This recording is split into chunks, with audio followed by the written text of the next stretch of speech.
ಶ್ರೀ ಗುರುಭ್ಯೋ ನಮಃ.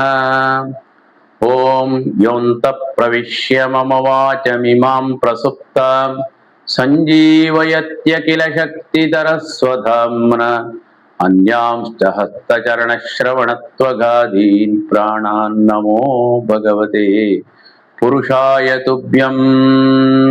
ನಾರಾಯಣಂ ನಮಸ್ಕೃತ್ಯ ನರಂ ಚೈವ ನರೋತ್ತಮಂ ದೇವೀಂ ಸರಸ್ವತೀಂ ವ್ಯಾಸಂ ತತೋ ಜಯಮುದೀರಯೇತ್.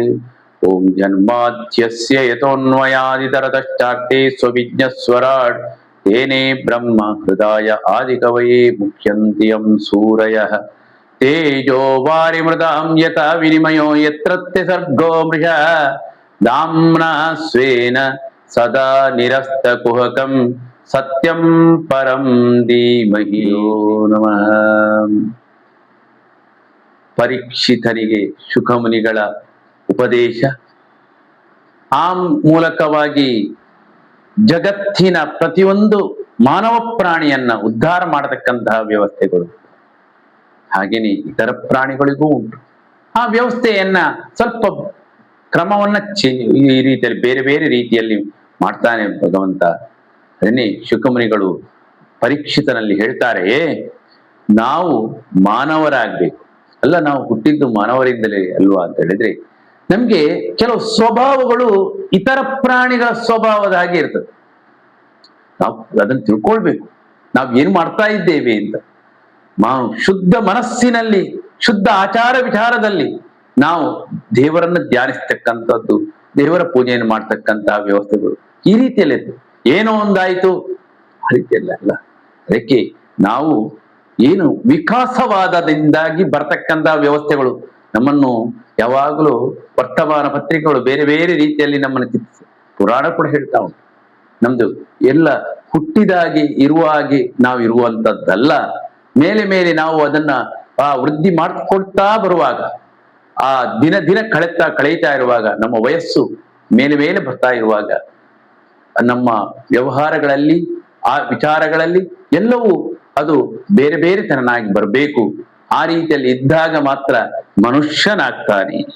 ಅದಕ್ಕೋಸ್ಕರ ಮುಂದೆ ಬಾಲ್ಯ, ಕೌಮಾರ, ಪೌಗಂಡ, ಯೌವನ, ವಾರ್ಧಕ್ಯ ಅಂತ ಅವಸ್ಥೆಗಳು, ಈ ಅವಸ್ಥೆಗಳು ಬರುವಾಗ ಮನುಷ್ಯನಾದವ ಏನು ಮಾಡಬೇಕು? ಬಾಲ್ಯದಲ್ಲಿ ಅಪ್ಪಮ್ಮ ಸುಸಂಸ್ಕೃತರಾದರೆ ಮಕ್ಕಳಿಗೆ ಕೂಡ ಒಳ್ಳೆ ಸಂಸ್ಕಾರ ಬರುತ್ತೆ ಅಂತ.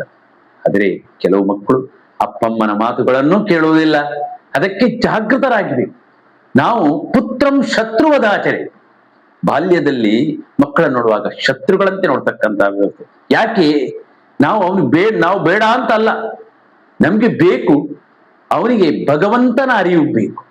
ಅದನ್ನ ನಾವು ಅವನ ಜೀವನದಲ್ಲಿ ಅಳವಡಿಸಿಕೊಳ್ಳಿಕ್ಕೆ ಪ್ರಯತ್ನ ಮಾಡ ಅಂತ. ಅದರಲ್ಲಿ ಅವ ಮಾಡಿಕೊಂಡಿದ್ರೆ ದಿನನಿತ್ಯವಾದಂತಹ ಆಚಾರ ವಿಚಾರಗಳು, ಪೂಜೆಗಳನ್ನ ಅದನ್ನ ಮಾಡ್ತಾ ದೇವರಿಗೆ ಸಮರ್ಪಣೆ ಮಾಡಿ. ಇದರಿಂದಾಗಿ ನಮ್ಮ ಮಾನವ ಜೀವನದ ವಿಕಾಸದಿಂದಾಗಿ, ಆ ದೇವರ ಅನುಗ್ರಹದಿಂದಾಗಿ ನಮ್ಗೆ ಸಂಸಾರದಿಂದ ಮುಕ್ತಿ, ಆ ಮೋಕ್ಷಕ್ಕೆ ಕಾರಣ. ಮೋಕ್ಷ ಅಂತ ಹೇಳಿದ್ರೆ ಇಲ್ಲಿಂದ ಬಿಡುಗಡೆ.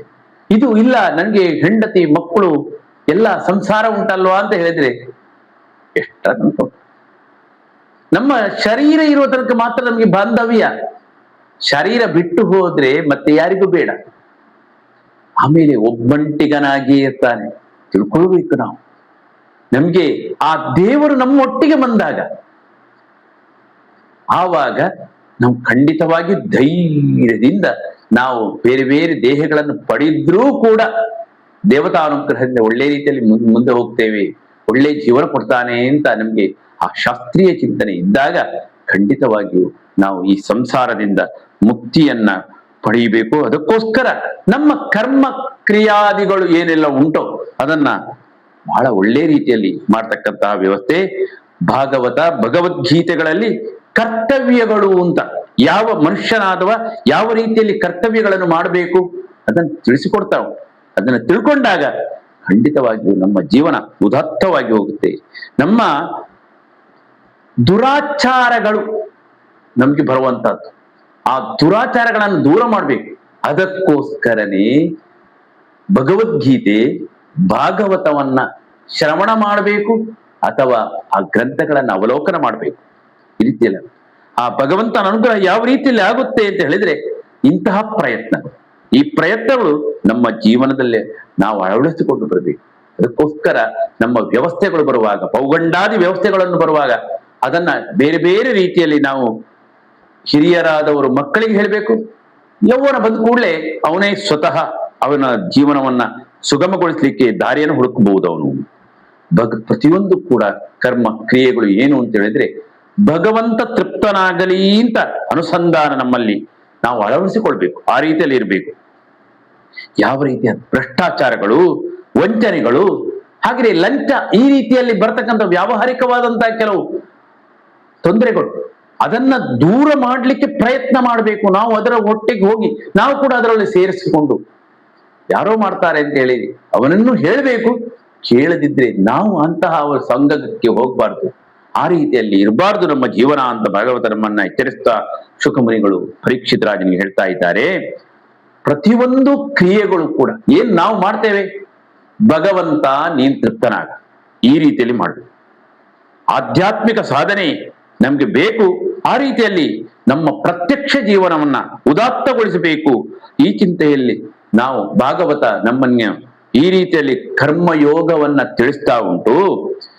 ಹಾಗೇನೆ ದೇವರ ಪೂಜೆ ಬೆಳಿಗ್ಗೆ ಸ್ನಾನ ಮಾಡ್ತೇವೆ, ಪೂಜೆ ಮಾಡ್ತೇವೆ, ಆಯ್ತು ಮುಗೀತು.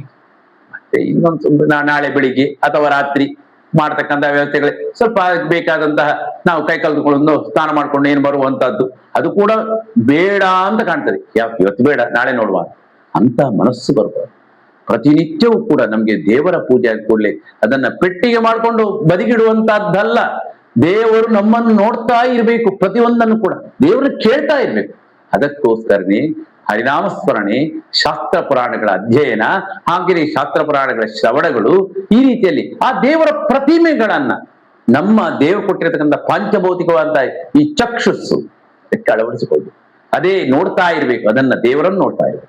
ಆವಾಗ ನಮ್ಮ ಒಂದು ದಿನ ರಾತ್ರಿ ಮುಗಿದು ಕೂಡ ನಮ್ಗೆ ಮರು ದಿವಸ ಬರುವಾಗ ಇನ್ನು ಹೊಸತಾಗಿ ಆ ದೇವರನ್ನ ಪುನಃ ನೋಡುವ, ಆ ಮೂಲಕವಾಗಿ ದೇವತಾನುಗ್ರಹವನ್ನು ಪಡೆಯುವ ಅಂತ ಜ್ಞಾನ ಬರಬೇಕು ಅಂತ ಭಾಗವತ ಹೇಳ್ತಾ ಉಂಟು. ಹಾಗೆಯೇ ಶುಕಮುನಿಗಳು ಹೇಳುವಂತಹದ್ದು. ಹಾಗೆಯೇ ಅದಕ್ಕೆ ವಿಶ್ವಾತ್ಮನ ಅರಿವು ಅದು ಬೇಕು ನಮಗೆ. ಮುಖ್ಯವಾಗಿ ಯಾರು ನಮ್ಮನ್ನ ಏನು ಮಾಡುವಂತಹದ್ದು ನಾವು ನೋಡ್ಕೊಂಡೇವೋ, ನಾವು ಓದಿದೇವು, ಆ ರೀತಿಯಲ್ಲಿ ಹೇಳುವಂತಹದ್ದಲ್ಲ. ಭಗವಂತ ನಮ್ಗೆ ಕಣ್ಣಿಗೆ ಕಾಣದೇ ಇರತಕ್ಕಂತ ವ್ಯವಸ್ಥೆಯಲ್ಲಿ ಇದ್ದಾನೆ.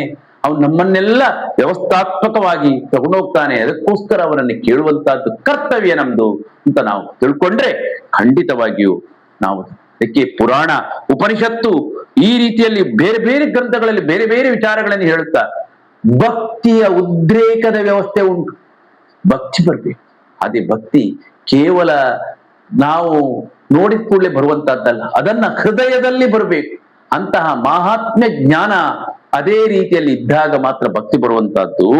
ಅಂತಹ ಭಗವಂತನ ಮಹಾತ್ಮೆಯನ್ನು ನಾವು ಪುರಾಣದ ಉಪನಿಷತ್ತುಗಳ ಮೂಲಕವಾಗಿ ತಿಳ್ಕೊಳ್ಳುವಂತಹದ್ದು. ಹಾಗೆಯೇ ಆ ವೇದ ಪ್ರತಿಪಾದ್ಯನಾದಂತಹ ಭಗವಂತನಿಂದ, ಅವನ ಅಂಗಾಂಗಗಳಿಂದ ದೇವತೆಗಳು, ಹಾಗೆಯೇ ಸೂಕ್ಷ್ಮವಾದ ಜಡ ಪ್ರಕೃತಿಯಿಂದ ಮಹತ್ತತ್ವ, ಅದರಿಂದ ಅಹಂಕಾರ ತತ್ವ, ಅನಂತರ ಈ ಪಂಚಭೂತಗಳು, ಹಾಗೆಯೇ ಏಕಾದಶ ಇಂದ್ರಿಯಗಳು, ಹೀಗೆ ಸೃಷ್ಟಿಯು ಭಗವಂತನಿಂದಾಗಿ ಮುಂದುವರಿಯುತ್ತದೆ ಅಂತ ತಿಳ್ಕೊಳ್ಳುವಂತಹದ್ದು. ಇದು ಅವನ ಇಚ್ಛಾಶಕ್ತಿ. ಆ ಭಗವಂತ ಮಾಡತಕ್ಕಂತಹ ಇಚ್ಛಾಶಕ್ತಿ ಈ ವ್ಯವಸ್ಥೆಗಳು ಈ ರೀತಿಯಲ್ಲಿ ಸೃಷ್ಟಿಯಾಗುತ್ತೆ. ಇದೇ ಆ ಎಲ್ಲವೂ ಕೂಡ ಏನು ಅಂತ ಹೇಳಿದ್ರೆ ಉಪನಿಷತ್ತು ಹೇಳ್ತಾ ಉಂಟು. ಈಶಾವಾಸ್ಯಮಿದಂ ಸರ್ವಂ ಯತ್ಕಿಂಚ ಜಗತ್ಯಾಂ ಜಗತ್. ಜಗತ್ಯಾಂ ಜಗತ್, ಈ ಜಗತ್ತು ಅಂತ ಹೇಳಿದ್ರೆ ಸೂಕ್ಷ್ಮ ಜಡ ಪ್ರಕೃತಿಯ ಪರಿಣಾಮವೇ ಜಗತ್ತಾಗಿದ್ದರು. ಆ ಪ್ರಕೃತಿಯಲ್ಲಿ ಚಲನ ವಲನಗಳು ಬೇಕಾದಾಗ ಅದು ಭಗವಂತ ಅದರೊಳಕ್ಕೆ ಪ್ರವೇಶ ಮಾಡಬೇಕು. ಇಲ್ಲದಿದ್ರೆ ಯಾವುದು ಏನೂ ಮಾಡುವುದು. ಆ ಹುಲ್ಲು ಕಡ್ಡಿ ಅದು ಕೂಡ ಅಲ್ಲಾಡ್ಬೇಕಾದ್ರೆ ಭಗವಂತನ ವ್ಯವಸ್ಥೆ ಇದ್ದಾಗ ಮಾತ್ರ. ಅದೇ ಈ ವ್ಯವಸ್ಥೆಗಳು ಭಗವಂತ ತಾನು ಸೃಷ್ಟಿಸಿದ್ರೆ ಆ ಸೃಷ್ಟಿಯ ಒಳಗೆ ಅವನು ಪ್ರವೇಶ ಮಾಡ್ತಾನೆ ಅಂತ. ಹೀಗೆ ಈ ರೀತಿಯಲ್ಲಿ ಆ ತತ್ವಗಳು ಈ ರೀತಿಯಲ್ಲಿ ಉಂಟು. ಭಗವಂತನಿಂದ ಹುಟ್ಟಿರತಕ್ಕಂಥ, ಅವನ ದೇಹದಿಂದ ಹುಟ್ಟಿರತಕ್ಕಂಥ ವ್ಯವಸ್ಥೆಗಳು, ದೇವತೆಗಳು, ಅದೇ ಮುಂದೆ ಮನುಷ್ಯನ ಸೃಷ್ಟಿ ಆಗುತ್ತೆ. ಆ ಪಾಂಚಭೌತಿಕವಾದಂತಹ ವ್ಯವಸ್ಥೆಗಳು ಈ ರೀತಿಯಲ್ಲಿ ಬೆಳವಣಿಗೆಯನ್ನು ಕಾಣುತ್ತದೆ ಅಂತ ಭಾಗವತ ಚರಿಸ್ತಾ ಉಂಟು.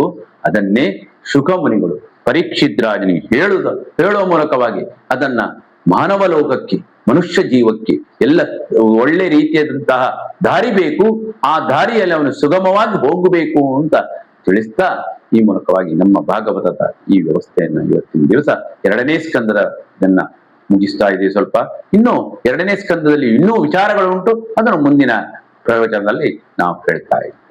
ಶ್ರೀಕೃಷ್ಣ ಅರ್ಪಣಮಸ್ತು.